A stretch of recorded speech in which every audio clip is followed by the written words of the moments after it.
नमो बुद्धाय। आज मैं चिंतन में चर्चा करूंगा बिहार चुनाव पर जो रिजल्ट आया है। आज खास करके उसी पे चर्चा मैं करूंगा। बिहार में जो रिजल्ट आया है उस पर किसी को भरोसा नहीं हो रहा है। यहाँ तक बीजेपी के एनडीए के लोगों को भी यह भरोसा नहीं हो रहा है कि ऐसी जीत कैसे हुई। दूसरी तरफ इंडिया गठबंधन के अंदर में भी यह गले से नहीं उतर रहा है कि ऐसा कैसे हो गया, क्योंकि राहुल गांधी की वोट चोरी का यात्रा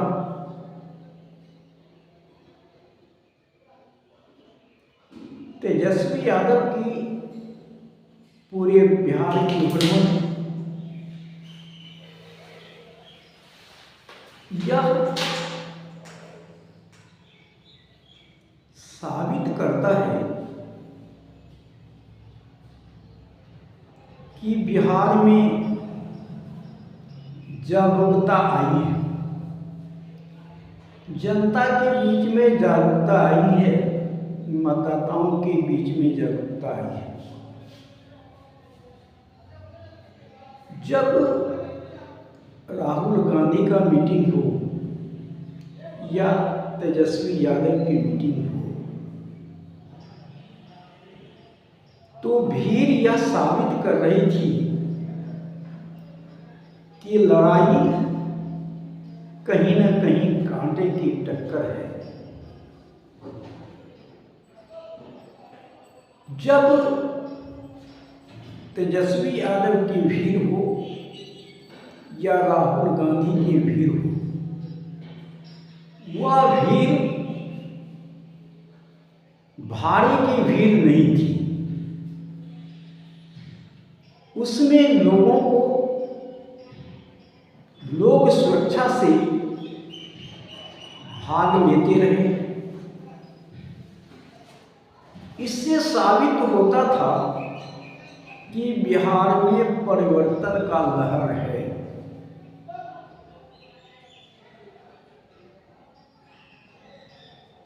इससे उम्मीदें विपक्ष के पास भी थी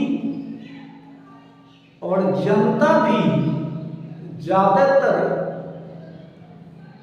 यही कह रहा था कि परिवर्तन होगा। लेकिन जब चुनाव के बाद यह रिजल्ट आया तो विपक्ष का सपना चूर चूर हो गया। अब विपक्ष के पास चिंतन करने के अलावा हाथ में कुछ भी नहीं बचा। अब विपक्ष के नेता बनने लायक भी उनके पास संख्या बल नहीं है। एक तरफा इंडिया गठबंधन की जीत हुई है, सबसे बड़ी पार्टी के रूप में बीजेपी सामने आई है।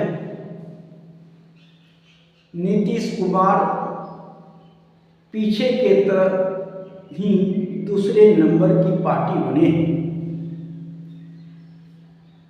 लेकिन सबसे बड़ी पार्टी आरजेडी सिकुड़ गई है। आगे क्या होगा, मंथन और चिंतन करने के बाद कुछ बातें निकलेगी। यह सब कैसे हुआ, इस पर थोड़ा निगाह डालने से पता चलता है कि 10,000 रुपया महिलाओं को मिला। यह एनडीए गठबंधन के लिए संजीवनी का काम किया है। साथ ही नीतीश कुमार के समय में जो विकासें हुई है उस पर भी यह वोट मोहर लगा रही है। नीतीश कुमार का विकास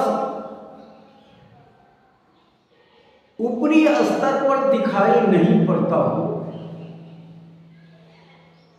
लेकिन जमीनी स्तर पर विकास दिखाई पड़ता है। कहने का मतलब कि रोजगार पर काम नहीं हुआ, नौकरी पे काम नहीं हुआ, स्वास्थ्य पर काम नहीं हुआ, शिक्षा पर काम नहीं हुआ।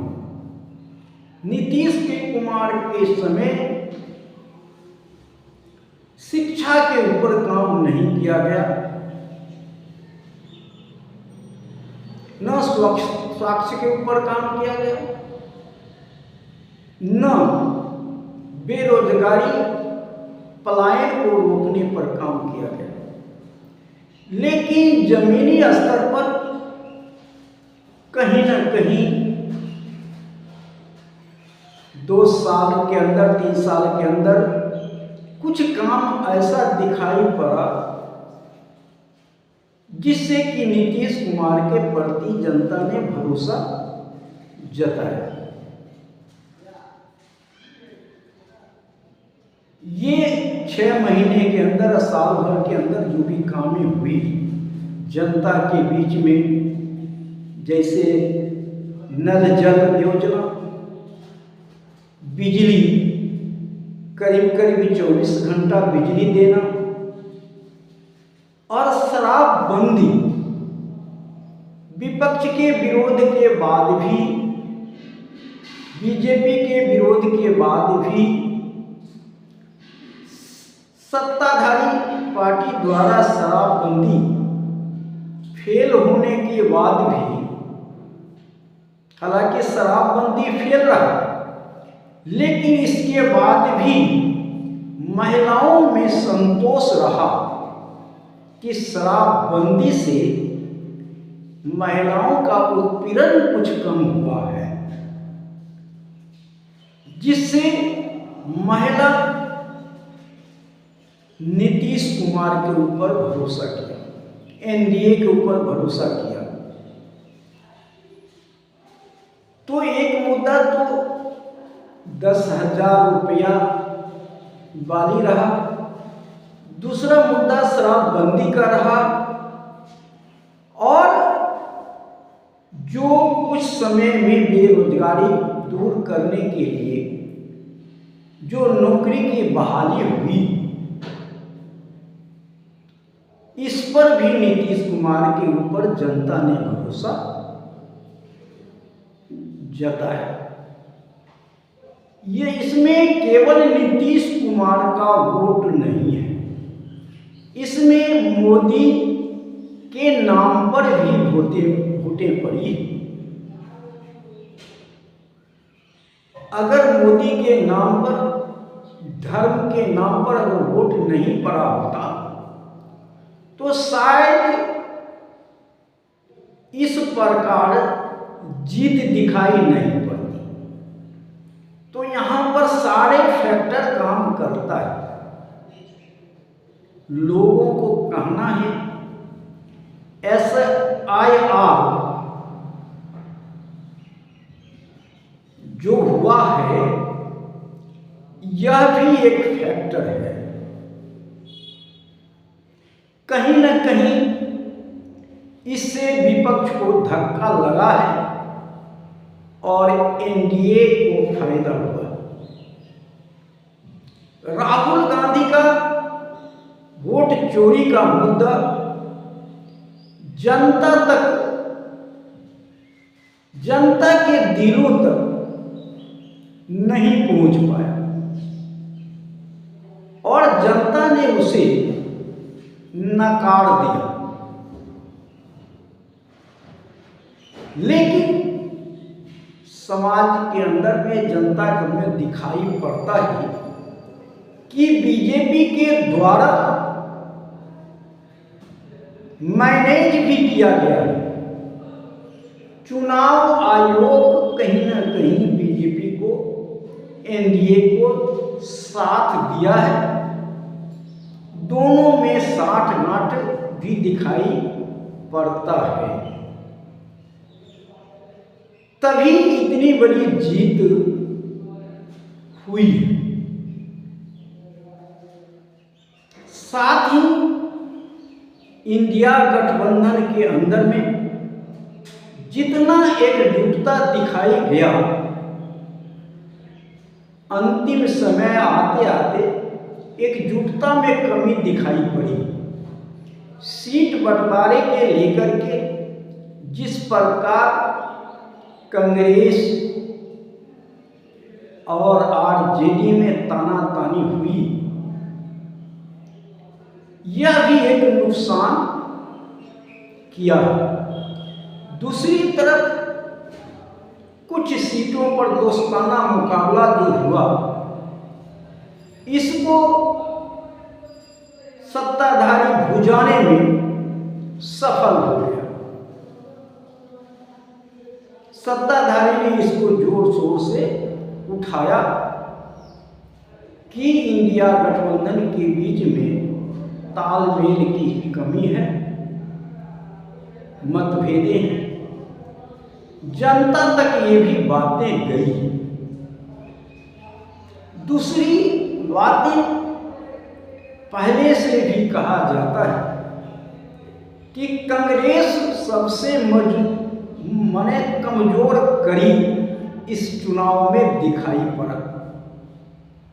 पीछे भी चुनाव में 70 सीट में 19 सीट जीत करके कांग्रेस अपनी उपस्थिति दर्ज कराई। इस चुनाव में भी कांग्रेस की हालत वैसे ही हुआ। इन्होंने 60 सीट लेने के बावजूद भी मुख्यमंत्री के नाम पर जिस प्रकार से तानातानी रही, कहीं न कहीं यह भी नुकसानदेह साबित हुआ। तो अब तेजस्वी यादव, आरजेडी और कांग्रेस मंथन करेगी कि कहां कमी रह गई और दूसरी तरफ ओबीसी फैक्टर भी यहाँ काम किया। 6 सीट पे ओबीसी की पार्टी को जीतने से यह साबित होता है कि पूरे जो पूर्वांचल में बीजेपी को आरजेडी को नुकसान भारी मात्रा में किया है ओबीसी की पार्टी, जिसके कारण यह रिजल्ट आई।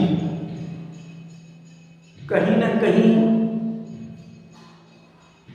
आरजेडी को आगे चिंतन करना पड़ेगा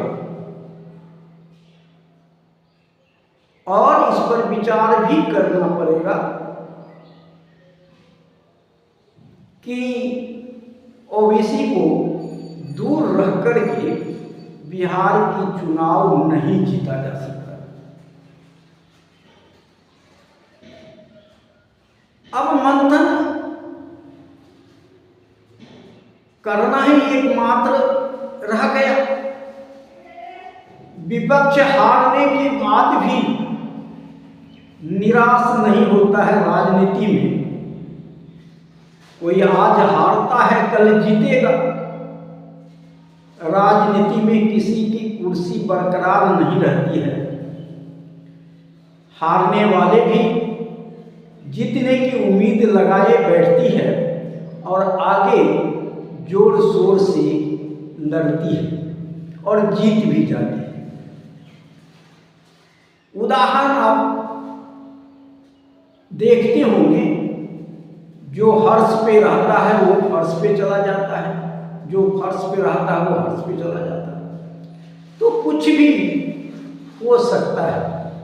आज भारी अंतर से एनडीए की जीत हुई है, कल भारी अंतर से एनडीए की हार भी हो सकती है। आज जीत पर जितनी खुशियां होना चाहिए उतनी खुशियां एनडीए गठबंधन में दिखाई नहीं पड़ता है। इसका एकमात्र कारण है नीतीश कुमार फैक्टर। बीजेपी सबसे बड़ी पार्टी बन के उभरी है। वह नीतीश के अलावा भी सरकार बना सकती है, लेकिन बीजेपी इस वक्त ऐसा नहीं करेगी जब तक बंगाल का चुनाव नहीं होगा। तब तक बीजेपी नीतीश कुमार को मुख्यमंत्री बना के रखेगी, लेकिन नीतीश बाबू अब ज्यादा दिन के मुख्यमंत्री नहीं रहेंगे, ऐसा भी दिखाई पड़ता है। इस समय भी बीजेपी अपना मुख्यमंत्री बना सकती है, बीजेपी सरकार बना सकती है, इतना बहुमत मिला है, लेकिन कहीं ना कहीं बीजेपी के लिए यह आगे के लिए उल्टा पड़ सकता है। यह बीजेपी भी समझती है और नीतीश बाबू भी समझते हैं। नीतीश बाबू आप जानते हैं कि बीजेपी के साथ ज्यादा दिन रहना उनके लिए मुश्किल है, लेकिन अभी नीतीश बाबू को बाहर निकलने की कोई रास्ता भी नहीं है कि वह बाहर निकल सकते हैं, क्योंकि बीजेपी चाहेगी तो अपनी सरकार बना लेगी। इसलिए नीतीश कुमार के लिए दोनों तरफ रास्ता बंद दिखाई पड़ता है, क्योंकि विपक्ष के पास इतना सीटें नहीं है जो नीतीश कुमार को जोड़ घटाव करके सरकार बनाया जा सके। और बीजेपी को सरकार बनाने के लायक बहुमत आने के बाद भी वह यह काम तत्काल नहीं करेगी, क्योंकि उसको 2027 भी देखना है और केंद्र की सरकार भी देखना है। इसलिए बीजेपी ऐसा नहीं करेगी। और आज जो नई सरकार आने वाली है और जिस प्रकार एनडीए गठबंधन की बहुमत मिली है, उसके लिए बहुत बहुत बधाई। आज इतना ही। जय हिंद, जय भारत, नमो बुद्धाय।